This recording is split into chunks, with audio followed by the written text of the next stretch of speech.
while 90% of the world's population has been annihilated, you know? So much more than fun in games at the Cartoon Cabal. Beyond what's just in the name at the Cartoon Cabal. See just at what cost comes fame at the Cartoon Cabal. So much more than fun in games at the Cartoon Cabal. Hey everyone, welcome to the Cartoon Cabal. We're having a look at cartoons, anime, I guess. Cabal was a great word. Anime, we just didn't work anything out. Anime, atrocity, that's no good. That's not atrocity. Well, we also don't want to be limited to just anime. Well, that's true. That's why we are including Mickey's hands in our logos to, you know, because this is also kind of in league with the call it Disney. But now we are in Japan. I am always in Japan, but it's a Neon Genesis Evangelion. We are looking at a hedgehog's dilemma. This is Matt here. It's a paranoid American over there in America, not Japan. For now, yeah. No, I think I'll stay here. I think I'll stay. You know what I'll say? I've been basically living in Japan for 20 years, and for the first 10 years, I'm like, have I moved myself outside of the centerpiece of culture? You know, because you're young, you want to be like where things are happening. You want to be in New York, you want to be in LA, and I was like, I'm not even in Tokyo, right? But you know, as I get older and as things get weirder, I'm like, man, I'm happy with my choices. I like living up here in the mountains. You know, if everything gets time, let me just say that you got to experience, I think, the peak of American culture, and I guess that's just like an old man thing to say now, right? Because we're no longer what's hit. But really, I do feel that by the time AOL started getting phased out, you moved to Japan, it was like the perfect time. Yeah, and I live one valley away from Tokyo too, just to make it, you know, Eva ready. Like Tokyo 2 is one valley over. One of my best friends lives over there, so you know, I'm in the. I feel like I'm in the safe spot. You can still have real society here while 90% of the world's population has been annihilated. You know. Do you think that Japan, anywhere in Japan, actually has a mech suit somewhere in development in real life? There's a full-size Gundam that moves a little bit in Tokyo. I mean, obviously it's not a full EVA, but hey, if that's for the public, who knows what, you know, JAXA or whatever has underground. Right. Because I guess I'm just thinking, I'm pretty sure Japan's beating the US in the underground mech suit arena. Maybe the US will surprise me, but I promise you there are really smart guys who are also massive dorks that have gone about trying to make a proper mech suit in Japan. I'm pretty sure that's like not even like on, you know, things you can't experience. Like you could probably look that up if you felt like it and find somebody doing that. And I do mean in the scale of this show, which would be pretty ginormous, right? Because that would be the goal. That would be the goal. Like I said, I think it's in Odaiba. Maybe there is a full-size Gundam there. So I mean, it's not like a real. Again, it doesn't fly. I don't think anyone can get into it, but it does like move a little bit. So does it shoot anything? Maybe he's carrying a gun. I've never seen him in person, to be honest. I haven't been to that part of Tokyo for some time. Because that's the whole point, right? The whole point is that if it can't fly, I get that. And if it can't move very well, I get that too. At least it needs to be able to shoot well. And in order for it to shoot well means it can't just be a gun under all of the armor and like the costume part, right? It actually has to be integrated so that you get a little vision, a little readout. You can see exactly. You got to have like the Terminator Predator kind of vision built into it. Otherwise, you wouldn't even be able to hit a shot, I don't think. Well, this one's outside of the mall in Odaiba, so you probably don't want to have that one actually shoot anything. I think it's at the mall in Odaiba. Someone correct me if I'm wrong there, but well, I mean, you needed to shoot things so it can shoot the other Gundams. Yeah. Here's a weird thing. I know what toy guns in America have to have like the orange caps and stuff, and like or be made in neon colors so people know it's not a real gun. Where in Japan, since we don't have guns to speak of, we have these super accurate models of guns that don't shoot anything, but they look exactly like the real thing. And we have stores that sell tons of them. That actually sounds pretty cool. But yeah, okay. Here in the States, that will get your kid shot. Yeah. Yes. That's what I think when I see these stores. I'm like, you know, sometimes you see a kid walking out with them. I'm like, oh man, that kid's getting shot in the streets in America, you know? Could I just go to Japan with an action, like with my Glock and just walk around and people would just think that it's part of a costume? Or because I'm clearly American would. They put 2 and 2 together. I was going to add that rider to it. Yes, if you were Japanese, you might be able to get away with it. But yeah, Okay, but not me. Anyway, today it's episode 4 of Eva. It is Hedgehog's Dilemma, which I had one of those weird things where 2 days ago I was doing a different podcast on, I guess, the TV show Severance or something, and someone comes up and says, "Oh yeah, have you ever heard of the Hedgehog's Dilemma?" I'm like, "Funny you should ask." And I was like, "Where did you hear about that?" He was like, I was like, "Funny you should ask. Why'd you phrase it that way?" Or he explains it first. I'm like, "Why'd you phrase it that way?" He's like, "I think it's from a Evangelion episode or something." So the circle was complete. It was not quite a coincidence, a little bit of coincidence. Well, they didn't invent it, right? They just used it. I think they just used it. It was just funny because my friend referenced it and then was like, "Oh, I think I got it from an Evangelion episode," you know? Now, last week, we delayed this one a little bit, and last week I had already watched it, and I described it as an episode where nothing happens. Do you want to confirm or deny that?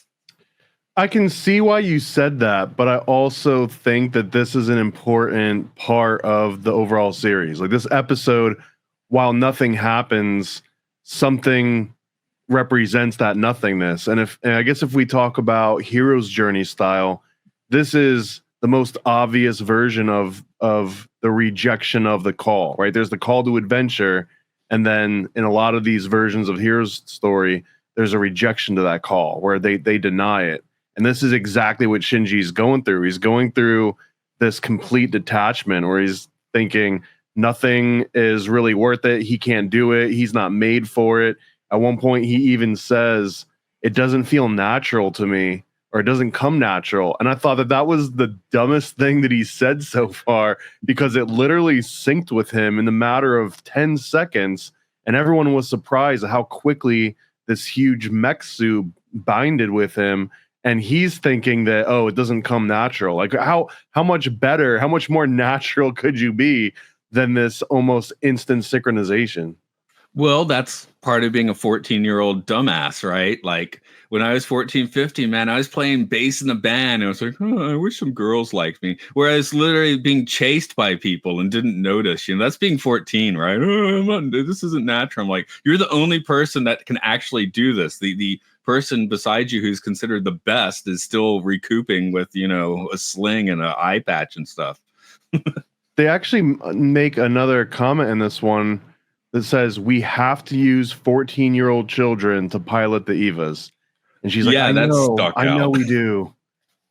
So there's really no great options, right? You're going to be limited to a whole bunch of mopey, like kids going through puberty. They're going to be all angsty 24/7, which is kind of a weird combination for them to be the answer that's going to save us from fallen angels taking over the planet. No, my notes, "Gotta harvest children for the Evas." Damn kids and their attitudes, So again, I teach kids this age. So I recently got a complaint because my high school class was too fun. So that actually sounds pretty fun. American. Okay, sure, yeah, because we had some time to do the game, which usually 95% of kids enjoy it when we just chill out for a few minutes. But in this case, they didn't. Snitched? Who's snitching about having too much fun? Oh, I know. Oh, you did? Are we talking staff or parents? It's neither here. It's fine. Okay. I mean, they just wanted to sit there and do hardcore practice, which you get occasionally, So, but that's why I'm kind of tying in with just the way that the kids in this are functioning. Like Shinji has no perspective on anything. Like I said, nothing happens. It is a notable character study.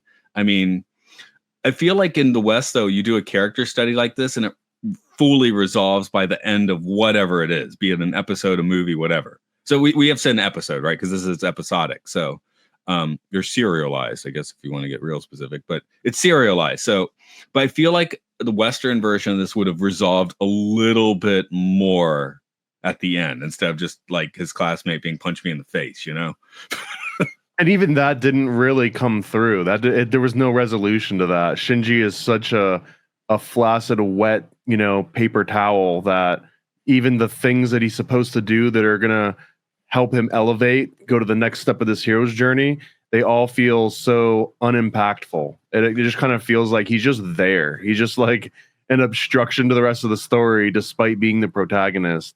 It's actually one of the most unique like characters because of that reason. He's so, I guess, milquetoast that he becomes unlikable through being so bland. He doesn't even do anything to make you dislike him, which makes me dislike him even more.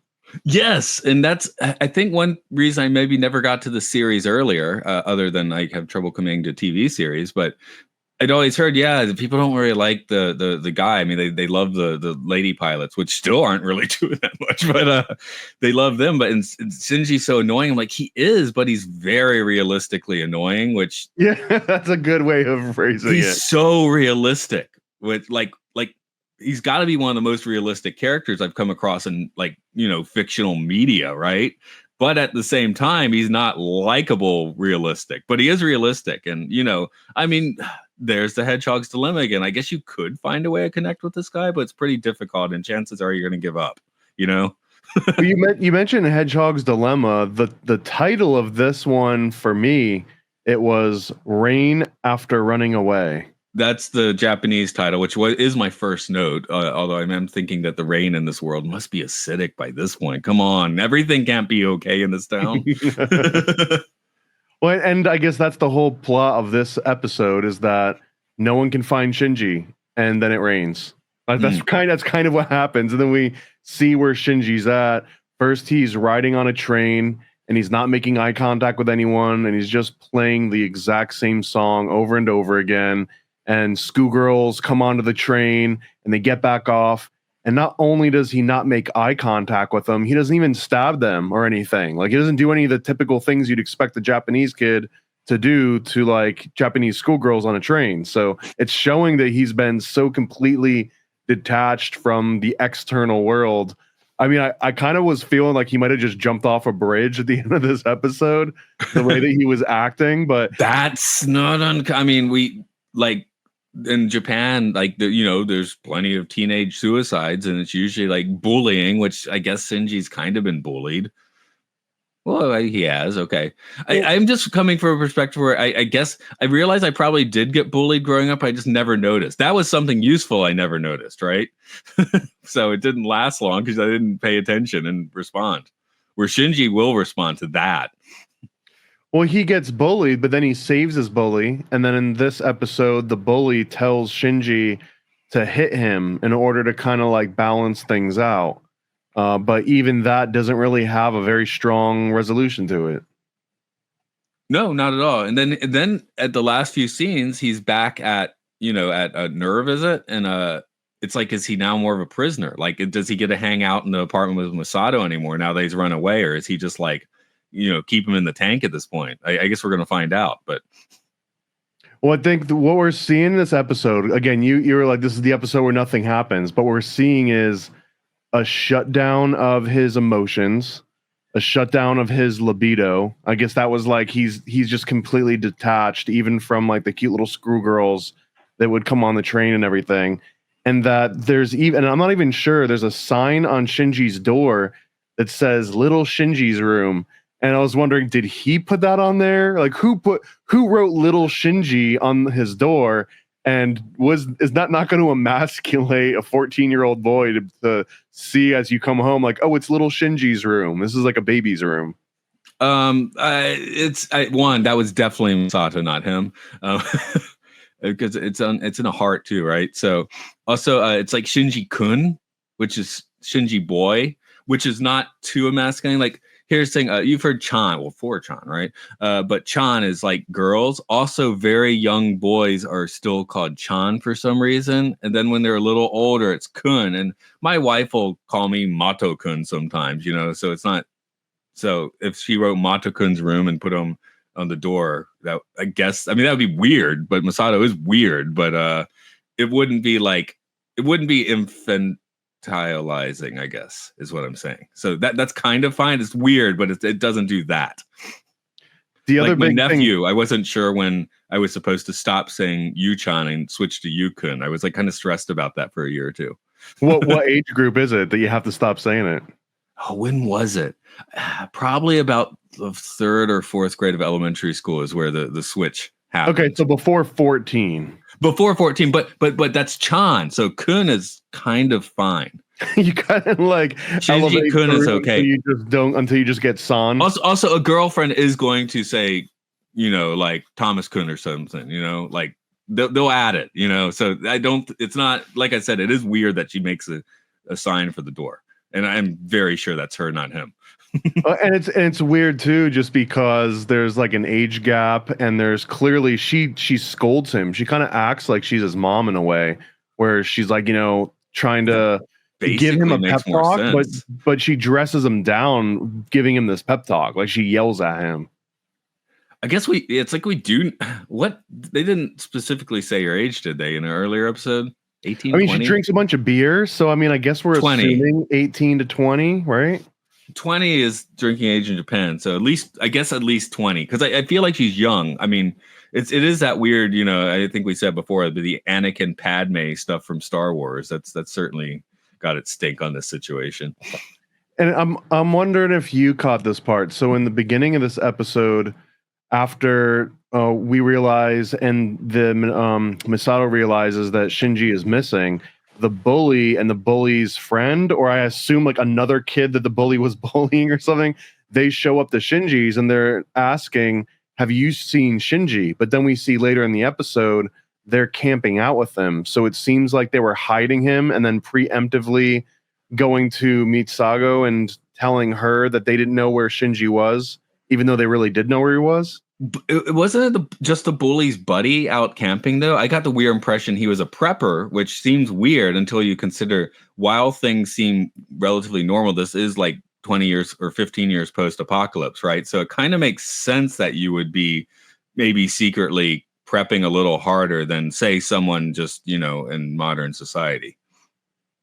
So everyone's a prepper here. But the idea that I got was that Shinji doesn't even have any friends. He begrudgingly is peer pressured into being friends with his bully and doesn't seem like he really wants to be friends with any of these people. And in fact, when he goes back at the end of the episode, I mean, freaking spoiler alert, right? They're not going to end on episode 4 and say that's a wrap. Shinji never came back. Everyone's screwed. He does come back, but it's not a hero's return. It doesn't even feel like he does it out of bravery. He's doing it out of apathy, which again, it just kind of neuters the entire point of leaving and coming back and saying, because it's not like he comes back and says, all right, I'm ready. I've gotten through my mental block. Let's do this. He just kind of shows up like, whatever, I guess this is what we're doing now. And then that's the next episode. See, that's the interesting thing here. This is kind of like realistic programming. Like everyone loves the story of someone is put into a sci-fi room and has their brain reprogrammed. Love it. But this is more like subtle, your own insecurity, subtle pressures, stronger pressures, pressures used in weird ways. And that's how you get Shinji into a mech suit and quote unquote, not liking it, but I guess no longer caring about it, right? I got a couple high level questions, I think, about series in general. So if only 14-year-olds can pilot these EVAs, then why don't they have a full pipeline created where once you turn 14, you go through boot camp and they test you out and see if you know how to handle one of these EVAs? It almost seems like they're just randomly picking people that they think might work with these, when really they could turn this into like a military draft. Well, keep in mind the junior high school class has 5 students and one of them just went AWOL. So there's not so many choices, and if it's not that many people are compatible, then you have a very small selection. They do say the other junior high schoolers left. They went somewhere else. I mean, I don't know. Should this post-apocalyptic society just be martial law? Like you said, should be Sparta. Everyone gets drafted, because I am guessing most people cannot run an AVA. It's like maybe like 2% or something. Right, but are we saying Shinji just happens to be one of the people? I mean, I guess that might be the entire premise of the series. It seems he might have been born to do that, literally. We'll get. I'm not saying he is. I don't know, but we'll get to that. It just seems like Daddy has some extra pokers in the fire with Shinji. You could flip that on its head and then say, well, if we only have 5 people that are 4 people that are going to be making it through, then let's custom make mechs for each one of those. Or, I mean, I guess you're just kind of screwed either way. And I would feel extra screwed if I was in Tokyo 2 and I realized that Shinji is our last hope. This is and Tokyo also 3 we're in now. If he has to be 14, then does that mean that if he doesn't figure it out by the time he's 15, then it's game over? Does this all have to happen within his 14th year? I don't think it's the year that matters. I think it's the puberty crossover that matters. That it might be to run an EVA, you have to be in the midst of puberty. So once your voice drops, you like the EVA doesn't respond to you anymore? Yeah, that's what I'm saying. Because like in America, I feel like it was like, for us, it was like 12. You hit it right. In Japan, I think it is lowering, but especially in the 90s, I think it was it really was more like 14 when kids would hit puberty. So I am wondering if that is the biological reason these, biological mechs have to combine with someone in that state. Were these designed by Jerry Seinfeld? Sure. Why not? Okay. just an underage joke. It was a bad one. Oh, okay. Sorry, I was just listening to a different podcast just before this one where someone was like, "Yeah, I never listened to Jerry Seinfeld's jokes. I just thought he was corny." And I read a book, and so they didn't know the delivery of his jokes, but they were just reading the jokes, and they came out like Zen cones. So I'm just coming out from a very different place. Why does this guy care so much about airline food? I don't get it. Well, it's like talking about cars, and it's like you're moving and you're not moving at the same time. And you're not inside, but you're not outside. And when you do it in a sign, you're not inside, but you're not outside. But when someone just reads it like this, it's like it sounds like a Zen cone. And I'm like, that's interesting that his jokes come out that way. There has to be a Seinfeld haiku book out there somewhere. What do you think about hockey? There is no puck. That doesn't even make sense, yet it's funny. Of course, he says it in a Seinfeld voice, where if you say it as a kind of in a chill tone, now it sounds like yeah, okay. Anyway, sorry, I was having very different thoughts about Seinfeld, which is why it didn't quite connect. I was thinking Zen cones when you said Seinfeld, which is not the usual response. I understand that. Well, I think there's some synchronicity here too, because Seinfeld is supposed to be the show about nothing, and this was the episode about nothing. So yeah. it all kind of comes in a nice, handy little bow. Yeah, the one about Shinji running away. Sorry, it's Friends that named their episodes that way, but yeah. I got 2 things I just want to hit just observation-wise. One, this is a full-on seizure alert for the late 90s scare that Japanese anime is going to give your kids epilepsy or whatever, right? Pokemon was, of course, the main one for that, but just I don't even remember any seizure-inducing visuals. Oh, there was some serious flashing lights somewhere in the first 5 minutes. I guess I'm just so used to it now. I'm inundated. Yeah, we don't care anymore. I always have my eyes open for that to see if it starts, making me hallucinate, which it didn't. But also, I train geeked a little bit because the Forbidden train never comes by. That was the only thing where I'm like, oh, things are different and weird here. I mean, like a freight train will come by or a weird looking train. We did have the super rich train. Several years ago, I'd finish work on Saturdays and always would come up this, it's like $500 ticket train, right? Overnight, it's like $500 or more or something. And it was like the, like the Snowpiercer front car or something. So that's the one where they eat the babies, right? So, yes, the veal for sure, if not the babies. But where was I going with that? Okay, so there are weird trains, but yeah, the Forbidden Government train. I don't know, that caught my attention. Also, here's something I noticed. I was in Tokyo a few weeks ago, and in this, they say make sure to stand behind the yellow line. All the train stations have these yellow lines you're supposed to stand around. Recently, they started saying stand behind the yellow squares instead, because the lines are comprised of squares. I don't even know if that's a worthwhile thought, but it's kind of weird because the announcement changed about what they are. I have no idea what to say to that. Okay, yeah, as I was saying, I was like, this is so specific. Yeah, Japan has yellow lines all over on the street, like basically for blind people can run their canes along them and not walk into crap. So, but in train stations, anyway, raised paint that they tap on, or something else. No, it's like ceramic stuff. It's actually raised stuff that's also painted. Wouldn't you just trip over it all the time? It's not that raised. And if you have I mean, it's like walking on cobblestone, right? You're not going to trip on cobblestone 99.9% of the time. Well, there's the time you do trip on cobblestone. Hey, I tripped on a crack in the sidewalk like yesterday. That's how you break your mother's back. You got to be careful with those things. I did not fall down. I just did a little skip and went on my way. But that is still stumbling a bit, right? He's a clumsy one.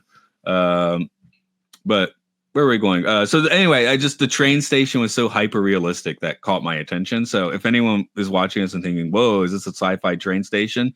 Definitely not. Everything here is like Japanese train station, solid. I think I might have even been to the train station they modeled this after, although I guess there's lots of weird mountain train stations. That's the thing. They build things in weird places in Japan. They just don't in America. If there's like a little valley with like just a few flat square meters to build something, someone might build something there, like a hotel. Yeah, we still got plenty of land to do weird stuff with here. We just don't have a lot of the money or resources to do it. Right. I guess you got more flat land, especially in Florida. I mean, you can't. There are no weird crevices to build anything in. What's the highest point in Florida? Isn't it something like insanely like it's like 5 meters or something? Yeah, it has the word mound in it. So I'm not even kidding. Okay, there we go. So skyscraper in Miami's the tallest place in Florida, I guess.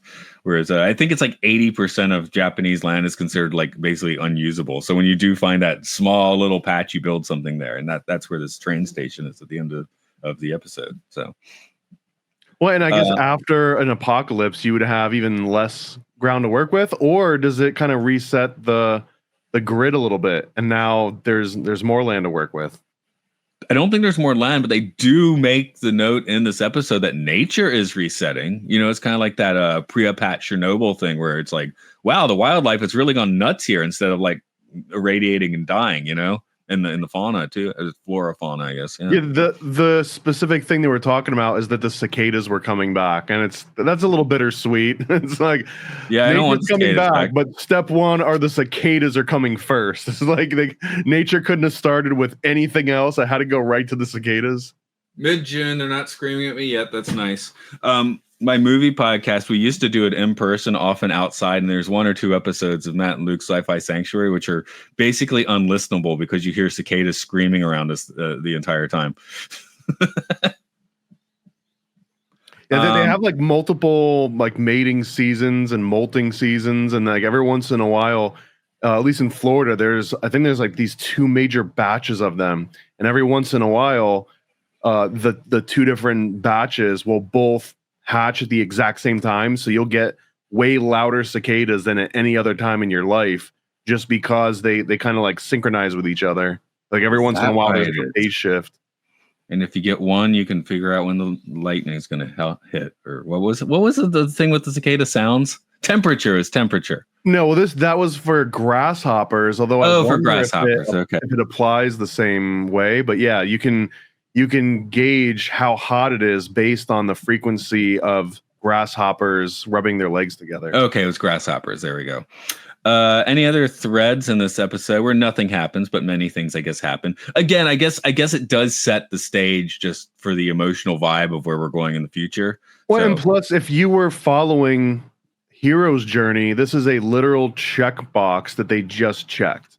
It's like, okay, this is the deny of the call. So now you can think like he didn't just jump into it, because we can clearly see it's against his nature to even volunteer for something or be brave about it. So this is the one moment we get. This is like the long, deep inhale before you jump off the cliff. So that was this episode. I guess it's such a surprisingly long, deep inhale that doesn't resolve at the end is what got my attention, because Luke Skywalker in Star Wars, he's denying it for about 3 minutes, you know. In Spider-Man 2, he gives it up for about 10 minutes, right? And then gets right on back. I think the way that this series is panning out, though, it's not as much as that every episode is like ends to a nice, complete little punctuation mark. It's that this episode represents a very specific thing, and that it doesn't have to resolve because the thing has now been established. We've kind of seen that over the first 3, right? The very first episode, and then we get the second one, and the second one is a little bit disjointed from the first one. They don't just neatly fold over. Even though it's to be continued, we get a complete, it's almost as if there's a different director shooting each one of these different episodes. So this one, we get the mopey, you know, like emo Shinji episode where he just doesn't want to participate in the rest of life. And we see that all the way until it ends. Yeah, and so far it's interesting how every episode is so tonally different. You know, the first one is Mech, second one's like this weird like sex romp, the third one's high school stuff, and this one is this mopey journey, you know. It's weird because if you just randomly came across one of these 4 episodes and you'd never seen the series before, you can't really get a good sense of what the series, I don't even know what the series is fully about yet because the tone keeps changing so dramatically from episode to episode. I feel like it's going to get weirder. Oh, for sure. But hey, when we started this, that's why just to let people know, there was an idea, do we just do one episode of a bunch of animes? I was like, I think you can't just do one of Evangelion. You have to look at more of it to even start to, you know, grok it or whatever. Yeah, we'll experiment a little bit. We're gonna do. There are some you can do that with, I'm sure, but I was like, you can't do it with this one. Well, especially since there's just this one season and it's so highly rated, and I don't think either of us have seen it in its entirety, so we kind of have to do this one and get it out of the way. Yeah. Anything else you want to throw out on this one? Just little Shinji. He's got a little Shinji's room. Shinji-kun. Sounds different in Japanese. Anyway, let's break it down for today. If people want to hear you mope about things, sorry, that's not the way to put you into a plug. Your stuff is very not mopey.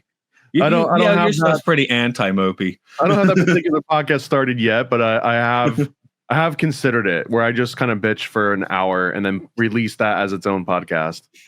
But for all my other stuff, you can go and find it. Just go to paranoidamerican.com or search Spotify for Paranoid American. You'll find a whole bunch of different podcasts on there. You can go to Amazon and search for Paranoid American. You can go to the FBI database and search for Paranoid American. I think my name comes up on almost any place you search it, except for Wikipedia.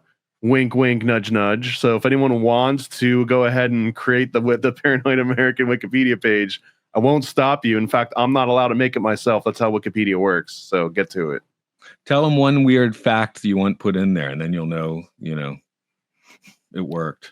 For the Wikipedia, well, I mean, it doesn't exist at all. So just the fact that the page shows up would be a nice one. One weird fact is that I bit someone when I was 7, and I wasn't allowed to go to a magic show afterwards, and now I hate magic. Okay, put that in the bio.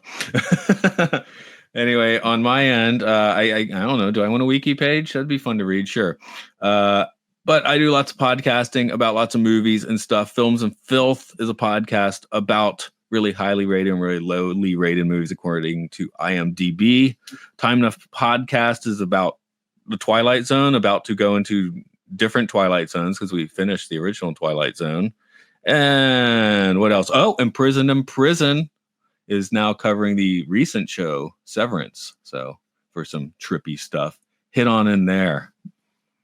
Okay, I'm gonna run away. I think it's supposed to start raining tomorrow. When should I run away if it's gonna start raining tomorrow? Right now. Ready for a cosmic conspiracy about Stanley Kubrick, moon landings, and the CIA? Go visit nasacomic.com.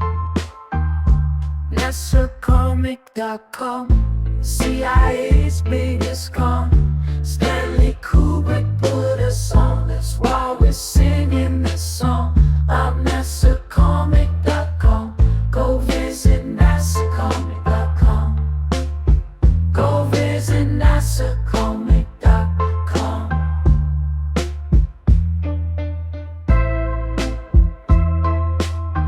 Yeah, go visit nasacomic.com. Oh, nasacomic.com, CIA's biggest con. Stanley Kubrick put us on, that's why we're singing this song. I'm nasacomic.com. Go visit nasacomic.com. Go visit nasacomic.com. Yeah, go visit nasacomic.com. Never a Straight Answer is a 40-page comic about Stanley Kubrick directing the Apollo space missions.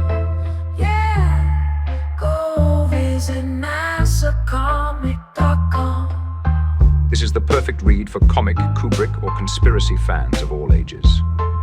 For more details, visit nasacomic.com. Paranoid. Yo. I scribble my life away, driven to write the page. Will it enlighten your brain? Give you the flight, my plane, paper the highs ablaze. Somewhat of an amazing feel when it's real to real. You will engage it. Your favorite, of course, the Lord of an arrangement. I gave you the proper results to hit the pavement. If they get emotional, hey, maybe your language, a game, how they playing it well without Lakers. Evade them, whatever the cost, they are the shapeshift. Snakes get decapitated, met is the apex. Execution of flame you out, nuclear bomb distributed at war, rather gruesome for eyes to see. Max them out, then I light my trees. Blow it off in the face, you're despising me for what though? Calculated and rather cutthroat. Paranoid American must be all the blunt smoke for real. Lord, give me a day away, vacate. They wait around to hate whatever they say. Man, it's not in the least bit. We get heavy rotate when a beat hits, so thank us, you're welcome. Fuck the niggas for real, you're welcome. They ain't never had a deal, you're welcome. Man, they lacking appeal, you're welcome. Yet they doing it still, you're welcome.